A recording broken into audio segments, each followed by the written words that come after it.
Le deuxième chapitre est consacré à l'âme divine. Elle nous permet de percevoir dans le monde la main du Créateur.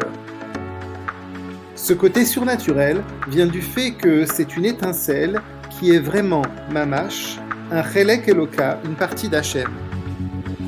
Cette neshama est entrée en nous puissamment par le souffle divin. Dire cela signifie que cette neshama vient du plus profond d'Hachem. En fait, avant de créer le monde, Hachem a pensé en premier lieu à créer notre neshama. C'est pour cela qu'elle se situe bien plus haut que toutes les galaxies matérielles et spirituelles. La première pensée d'Hachem est bien différente de la nôtre. Quand nous réfléchissons, il y a toujours 3 conditions nécessaires. Il faut qu'il y ait 1. Celui qui pense. 2. La force avec laquelle nous pensons. 3. Le sujet vers lequel nous allons porter notre attention. Pour Hachem, tout cela est en lui. C'est lui qui pense. Il est aussi la force de penser et le sujet vers lequel l'attention est portée. Cette neshama est notre héritage. Il n'y a pas de graduation entre les âmes.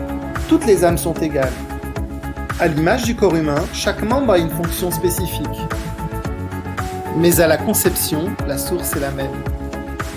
Ainsi, chaque être humain descend dans ce monde avec sa mission et ses forces spécifiques, en ayant tous un patrimoine commun, notre neshama.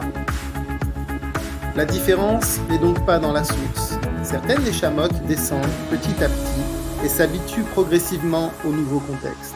La neshama d'un tzaddik, elle, est transportée directement du monde de Hatzilut à notre monde sans aucune escale. Ainsi, le tzaddik ne verra dans notre monde matériel que la spiritualité, la force qui le fait vivre. Les parents ne choisissent pas la neshama de leurs enfants. En se sanctifiant pour Hachem, ils pourront leur transmettre des levushim, des habits, des traits de caractère, une certaine finesse dans leur approche au monde.